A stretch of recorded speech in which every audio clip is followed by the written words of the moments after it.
Hello, everyone. I'm so excited. We have Nick Krautter with us, and today we are talking about how to do a partial golden handoff.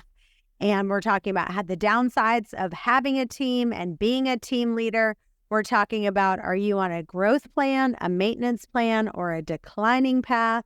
And we're talking about how you can have a team and still be involved and maintain the relationships of our clients list. So, Nick, welcome. Thank you so much for having me. Good to see you.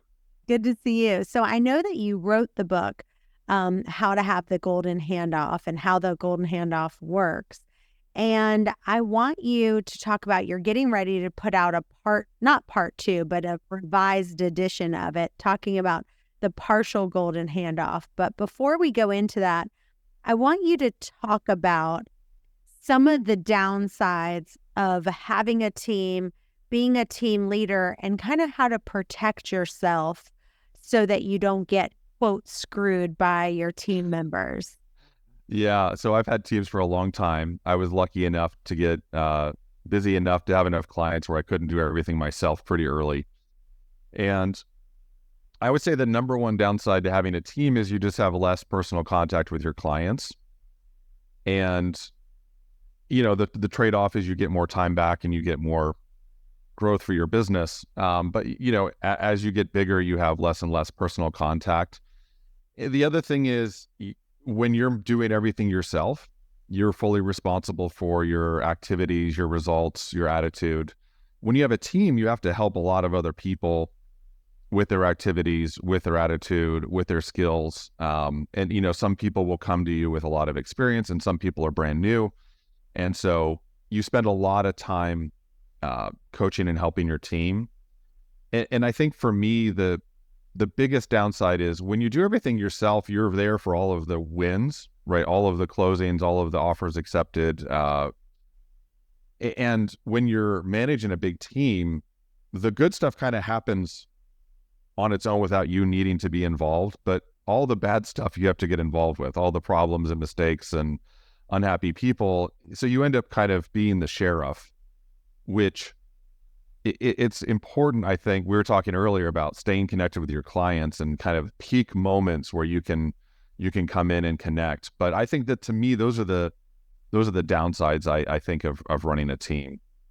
Yeah. And I think you hit the nail on the head, is that you aren't there for the wins. And so it's like you're only getting the negative. And I would say a lot of the team leaders that we have, are like, I'm spending so much time with my team members. And if I would take that same amount of time and put it in with clients, then I would make more money, because the amount of time I'm spending, they're not getting they're not reaping the reward. So how would you handle that objection when people say that? Well, I think that from a net income perspective, in terms of gross income and having the highest net, working as a solo agent where you do everything is the highest net, but you're doing 10 different jobs, right? You're the transaction coordinator, you're showing property, you're doing marketing, you're doing file management, you're doing all of that. And so, yeah, you're getting paid more, but you're doing more jobs and you're the one that's on call all the time. And so for me, when I started a team, it was really about getting time back, not about making more money. I had gotten to a place where my income was what I needed it to be. I obviously more is great. You can invest it, but I was already doing well enough that time was more of a concern at that point than money. But my experience was the money also went up. So your job changes, but you certainly should be working less, even with a team, even with managing the team. You can have more control of when you're available versus when you're an agent. You really do need to be on call for your clients.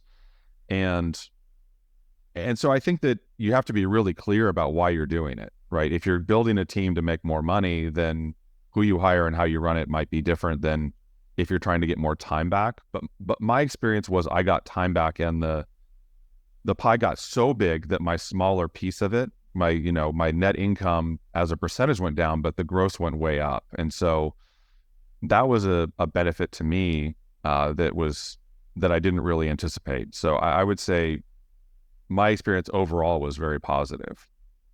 So one of the things you talk about is there's people who maybe they have some kind of sickness. Maybe they're just not, we're all not in as probably great health as we want to be.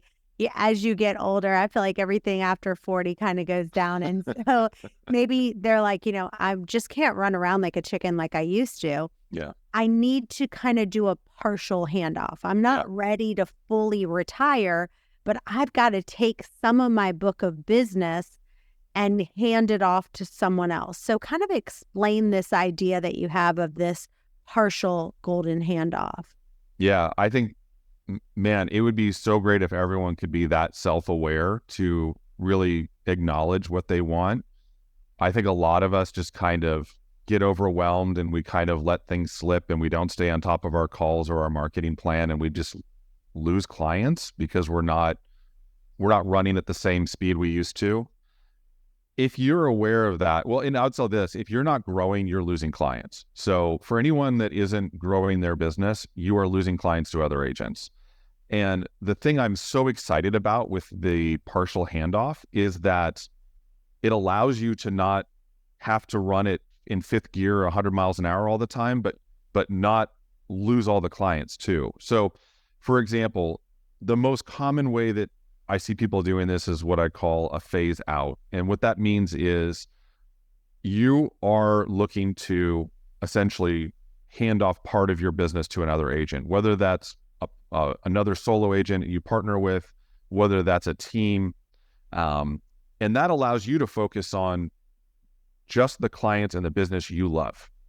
So if you've been doing this a long time, you don't have to take every deal. You don't have to say yes to every client, but don't ignore them. Refer that to another agent and let them handle it. Because for me, I wanted to get my weekends back first. And so I hired a buyer's agent and I hired a transaction coordinator.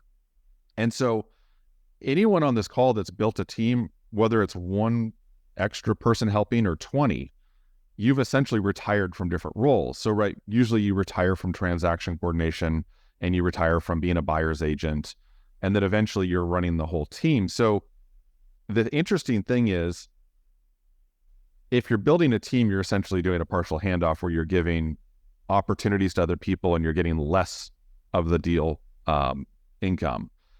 But if you don't have that already in place, you can still do it by working with another agent or joining a team where you get to work on the clients, you get to work on the price points or the types of business you want. So maybe you only want to do listings over a certain amount within 10 miles of your city core. You can do that. And then everything else can be handled by your partner or the team, who are basically the adopting agents. And so the big difference between the partial handoff and the original golden handoff is you're still able to stay in the game and work on what you want and how you want, and then let the rest of it be handled by someone else and still get referral income from that, as opposed to just losing it 100%. Talk about how you can still be involved and maintain the relationship with the client as a team member and as in the partial golden handoff. So both ways of, what you can do to stay connected. Because a lot of people are like, these people are my friends. I still want to be part of their transaction, but I don't have the energy to be, showing 100 houses anymore. Right. So I think that one of the ways you can do that is that in a purchase or a sale, there are all these like peak moments that happen along the way, right? So the obvious ones are when the offer gets accepted, when you're through inspections, when you're through appraisal, and at closing. And so those are the big moments.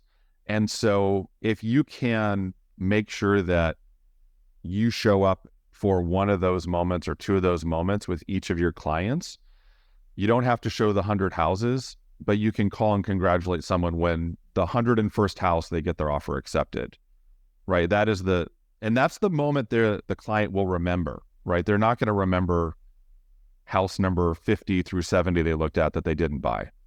And also, again, through inspections, appraisal, and then at closing and possession, those are the other peak experience moments where you can really connect and be a part of that memory for someone.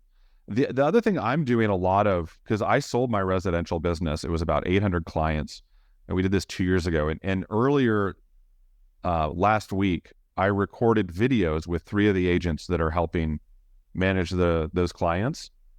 And so I recorded videos with each of those agents, and basically each of those agents has 200 clients they're responsible for.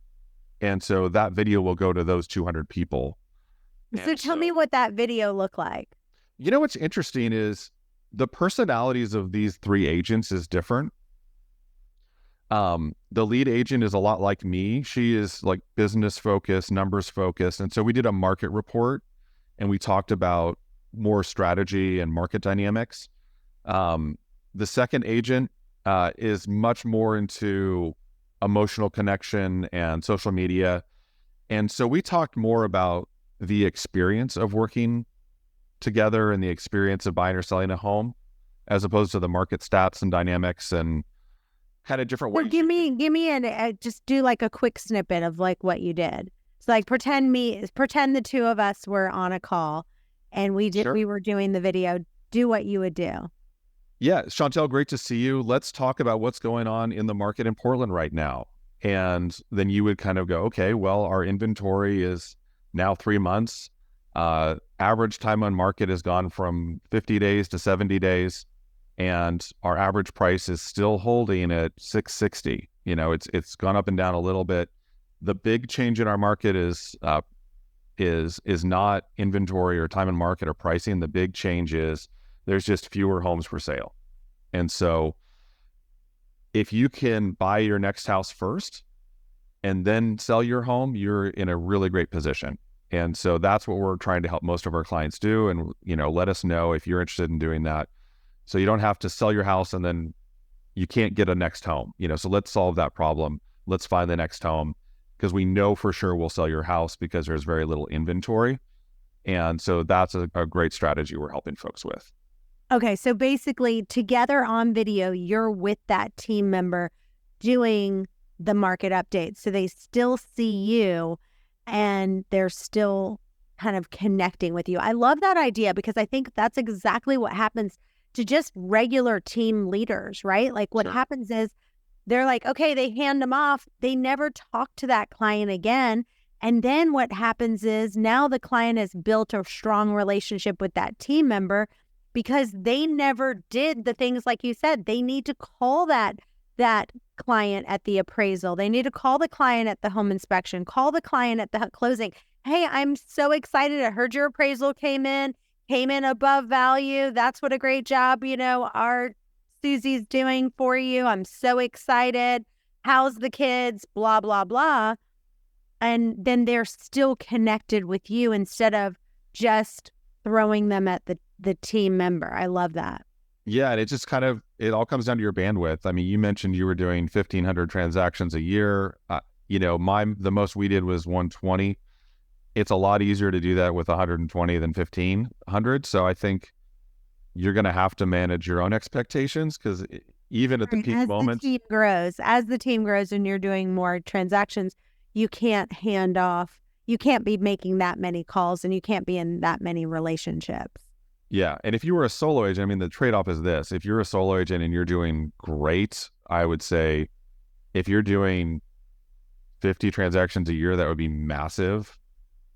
I think 24 to 36 is like pretty impressive for a solo agent, honestly.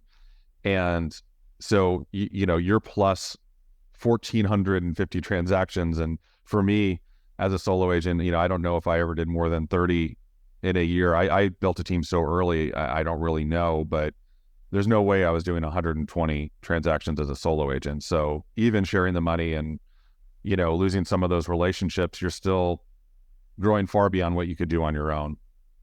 I want to tell you, one of the reasons why I joined and I just love Canzel is that I can get 100% commission, I get revenue share, and I get stock. I am making thousands of dollars every single month in revenue share in stocks. And I now don't have to work nights and weekends on real estate anymore. You know, I've actually never been to a real estate agent's retirement party, and I want to be the first one that people are coming to at a young age. And I want to share with you some of my favorite resources. So if you go to joincanzel.com/free, there's a couple that I want you to download. One is a 20 free lead generating PDF. It's going to help you generate leads for free that you can download, as well as there's one on how to double your business. I don't want you to miss it. Go download it today. joincanzel.com/free. So let's talk about, you've got this new edition of the book that talks about partial handoffs. And I want you to first tell people what would be the difference in them doing a partial handoff versus just saying, you know what, I want to start going down to working 20 hours a week and I'm going to hire a team member. Do you see what I'm saying? So What would be the difference if they wanted to hire a team member or do this other route that you're talking about called the golden partial handoff? Yeah, I mean, I would say the big issue is risk and responsibility. So if you're going to build a team, now you're an employer or you've got a contractor, you've increased your expenses, you have to increase your growth in your top line to take care of that. And you're still going to be the one responsible for it, right? You're not going to hire someone below you that's managing the process and managing you. And so I think you have to decide that kind of early on if you want to go the team route. The other thing I think people really miss on the team thing is it's even with a really, really good team, it's difficult to, within that team, find someone that is willing and ready to take over the responsibility of running the team from, say, you. And so I think that a partial handoff works better for a lot of reasons. So when you get to that point, you're probably not excited about recruiting, training, and hiring someone and taking on more expenses and more responsibility. And growing a team, you are doing that. Where a partial handoff can be so powerful is you can kind of skip all of that. And yes, your income will be lower, but it's all net, right? Because you're not paying for everything. So when you join the other team, they're paying for the rent, they're paying for the marketing, they're paying for the support staff, they're paying for the systems and tools you're using, which if you've had a big team, you know, it can be very expensive to run a business with that many people. So you get the same benefits with a lot less risk. The reason you would join it, you would build a team, is to try to grow it and have more income, but it doesn't come for free, I guess is my point. So if you're saying you only want to work 20 hours a week, I still think that you want to be in a position where the person you're working with is really responsible versus so if you build a team, you're responsible. If you do a partial handoff, the other person's responsible. There's 3 partial handoffs. So there's the phase out where you join another business partner or a team and you handle just the core business you want to work on or when you want to work, and you let the team handle everything else, including the marketing and all of the management. There's the train out, which is where you have a team, but there's no leader on your team, or you have a niche business. Let's say you do luxury property or waterfront or resort property or 55 and older or specific to condos. And so you want to bring someone on to learn from you and take over. That's called a train out. And then the third one, which I really love, is an honorary team member. And Chantel, that's basically where someone else is responsible for everything and you get to just do the stuff you want, which is talking to people and doing the client relationships, doing some events, doing some marketing. But as soon as someone wants to go tour a home, they're working with a buyer's agent. And as soon as they want to sell, they're working with a listing agent on that team. And so you're not the one showing the homes and you're not the one negotiating and doing the paperwork and all of that. Yeah. So tell me, some people might not understand the concept completely. So give us 5 steps. So let's just say I'm in a position, my health is not as good. I just don't want to be working 50 hours a week. I want to go down to working 20 hours a week. I like this concept of a partial handoff. Yeah. Give me 5 steps that I would do so that they can kind of understand how it works. Yeah. So I would say, number one, you're going to identify other agents you think would do a good job helping your clients out. You're going to reach out to those folks and talk to them about what you would like to do and see what, different people are willing to offer. And what is typical? So like, let's say, I wanted to reach out to Krista and say, Krista, I'm going to be, taking some time off. I live in Montana and I want to give you some of my clients. What would that look like? Like, how much of a referral fee am I expecting? What are my job duties that I'm going to be doing? What is Krista going to be doing? That's perfect. So when you're talking to people, you need to be really clear, if you're the person that's on the kind of the phase down or retiring out side of it, how much you're willing to do and when. So if you want to do, maybe you're in Montana all summer, but then the winter comes and you decide to go back to Florida. And so maybe it's, hey, when I'm in Florida, I want to work. And so it might be at a certain time of year, but be really clear how much and what type of work you want to do. Maybe it's, I only want to work with my A+. I've got 40 A+ clients. I want to help them. I want you to manage the rest of this database of 500 people. I want you to call them. I want you to manage the marketing. I don't want to manage the team or pay for an office or pay for the transaction coordinator or pay for the marketing. So the other person's going to do all of that. You're going to join their team for your 10 or 12 deals a year, and then they're going to manage all of the marketing for everyone else. And so getting clear on what that looks like. Now, whether it's you're joining another solo agent and you're partnering, or whether you're joining a big team, that's going to dictate, what the team deal is versus a partnership deal. And I can't give you exact numbers because each team runs differently, and depending on how much work you're doing, you might get paid differently. But to me, how you split the money is based on how much risk and responsibility do you have, means you should get more money. And if your risk and responsibility is very low, you should get less. Now, the lowest it gets is you just refer someone and you get 25% referral fee. So that to me is, you're not involved at all. You make an introduction and the other person takes it completely. You're not checking in on deals. You're not doing you're probably in a different state, right? You're not involved really at all once the introduction's made. So the minimum to me is 25%. The other difference is the golden handoff starts when the person wants to retire completely, and it goes for 3 years. The partial handoff, as long as we're working together, we're each sharing in the work, and we're sharing in the reward. And so that could be a couple years, it could be a decade, it could be longer. You might join a team and only do high-end listings in 3 neighborhoods, and you're really good at that and you love doing that, and that's all you need to do. But all of the sign calls, all the buyers, all of the first-time home buyers, all the suburban stuff, the team is handling, and you're getting referral fees on that.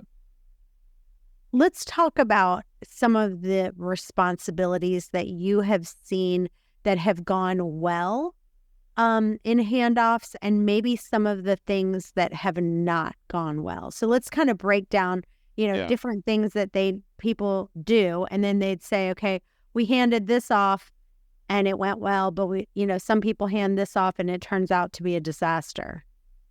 I would say the number one thing for all of us on this call is you need to go through your database once a year and make sure you have the right information and you can get in touch with people.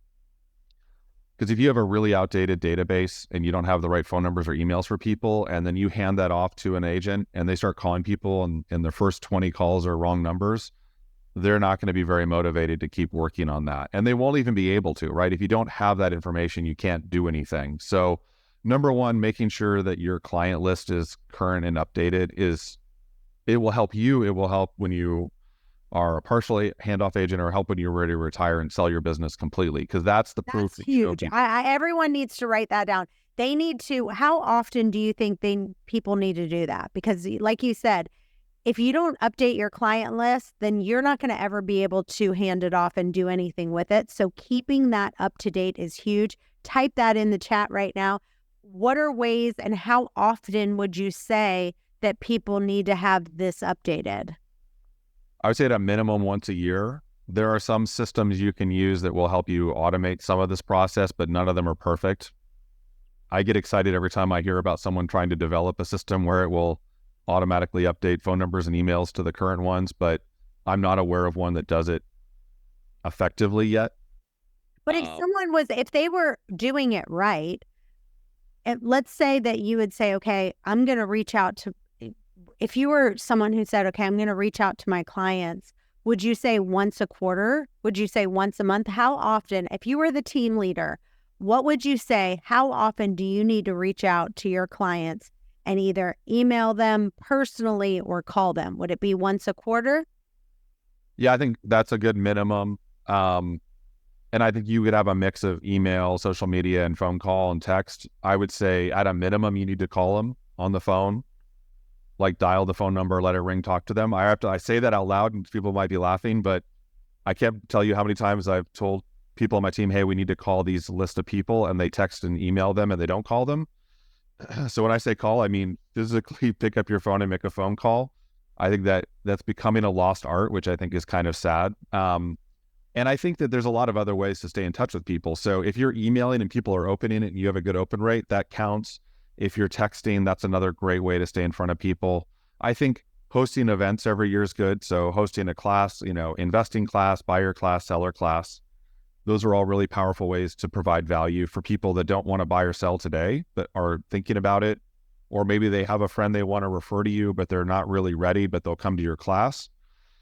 Doing events. So, I know people that do, pumpkin pies. They know people that do Christmas trees. There's people that do big movie events or music in the park. I've done probably each of every one of those things in my career. So have fun with it.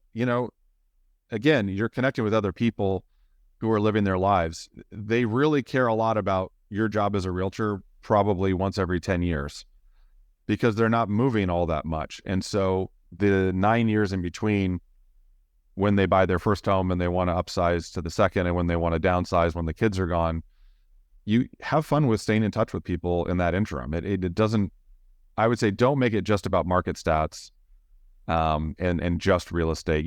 Have fun with it. Give people an excuse to get together and meet each other and kind of build a community. I will say this. One of the things that I think is the smartest thing that people can do is that they have these really low cost once a month events every single month. Like they just do a happy hour, because it's literally now getting to the point that less than 1% of the people are actually going to show up to it. So it's not costing you very much money at all. But they have an event every single month, something small, something simple, doesn't cost a lot. And then they have virtual assistants that they hire, and the virtual assistants like, hey, they can call, they can email, and hey, Susie wanted me to call you because she's having an event. She really wants to see you. She misses you so much, and she would love to have you. She's doing a happy hour at such and such at 4:00 on Friday. She'd love to have you. Are you able to come? And then they can do a text message and a call. And then that whole idea of someone inviting you to 12 things every year, I'm telling you, it makes people really feel compelled to use you as an agent, because they're like, man, this girl invites me to everything. But if you make the event small and easy, you could do an event, something super small, once a month. And I will tell you, it's been a game changer for the people who have done that. Is there anything else that you've seen that people have done that makes it where maybe their virtual assistant can reach out to these people to have that contact? Maybe they're just so busy running and gunning, and it's easier to have an assistant call and invite you to an event than it is to just be like, so how are the kids? It just wouldn't work, right? Yeah, I think that's brilliant. I think that's absolutely brilliant because a couple reasons. Well, one, it's whether you're using VAs or you have your team doing it, it's a lot easier to call people and invite them to something fun than it is to talk about real estate or ask if they want to move. I think you need to do that too. I would say the number one thing I would add to that is on the anniversary of when they bought or sold, every year, check in on that anniversary. I know some top agents that was their only thing they did was just a check-in call on the anniversary. And the retention rate they had for those clients working with them on their next purchase or sale was incredibly high. So give me a quick example, because we're out of time, but I want to hear that. So do a call with me real quick. on my anniversary, what are you going to say? Chantel, it's Nick Krautter, your realtor. How are you doing? Great. So good to hear from you. Good to hear from you. Thanks for taking my call. Can you believe I was just looking at my calendar? It's been 5 years since we helped you buy your house. How's the neighborhood? How's everything going? It's going really good. I'm still really happy here. I love it. I always makes me happy to hear people love their homes and, just want to check in and stay in touch. Is there any repairs or any improvements you're thinking of making in the next couple of years that I could help you with a referral? It might be time to maybe change the paint. Yeah, we have thought about getting some new flooring and some new paint. If you don't mind just texting me a few numbers, that'd be great. Absolutely. I'll make sure to do that. And so great to hear that you love the home. And it sounds like you're happy and doing flooring. You want to stay there long term. Is that your plan to stay in that place for a little bit longer? Maybe another year or two. I think we're kind of outgrowing it a little. I think we would want to get something a little bit bigger, but I think we're probably good for another year or so. I'd love to keep an eye out because I get opportunities all the time. I know you want something a little bit bigger. You like that same neighborhood, or is there a different neighborhood you'd like me to keep an eye out for you? No, I want a neighborhood that's on the water. On the water? Okay, so a little bit bigger house on the water. Okay.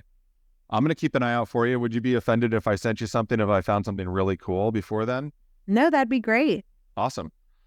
Well, it was so great talking to you. Before I let you go, who else do you know that's thinking of making a move or buying or selling that you're in the neighborhood or someone you work with? I can't think of anyone off the top of my head, but you're my go-to guy. So if I think of someone, I definitely will shoot you a quick text. Awesome. Yeah, that works best. Love an intro text. We'll take great care of them. Thanks so much. And if you need anything at all, let me know. I'm going to follow up with a text for those flooring contractors. And if I find a great house on the river, I will let you know. Awesome. And one more thing I would add that I thought you did a great job on that call. I would also add something about, I think it's really important for you to know what the value of your home is. Would you mind if I just sent you an automated computer analysis where it just kind of goes through, sends you all the comps that have sold in the neighborhood? Because whether you're selling now or whether you're selling, 2 years from now, it's still always good to know what those comps are.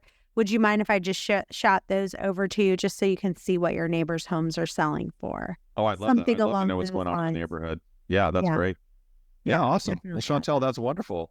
All right. Well, this has been great. Well, we're way out of time, but I always love talking with you, Nick. Tell listeners where they can find you, where they can follow you, and where they can get your amazing book. Awesome. So just one thing, goldenhandoff.com. There's a really great calculator that will help you figure out the value of your business or one you're thinking of buying. And we'll update that with great resources. And the book is coming out September 3rd, 2024. So whenever you're listening to this, mark your calendars. The original book is available. If you get it now, I will email you the new chapters and the new section. And otherwise, that's the best place to find me, goldenhandoff.com. Awesome. Well, thanks so much for being here. Thank you for listening. If you enjoyed this episode, please subscribe, leave a rating and a review so we can get this out to more agents. And tune in next week for another power-packed episode. This is the Millionaire Real Estate Podcast.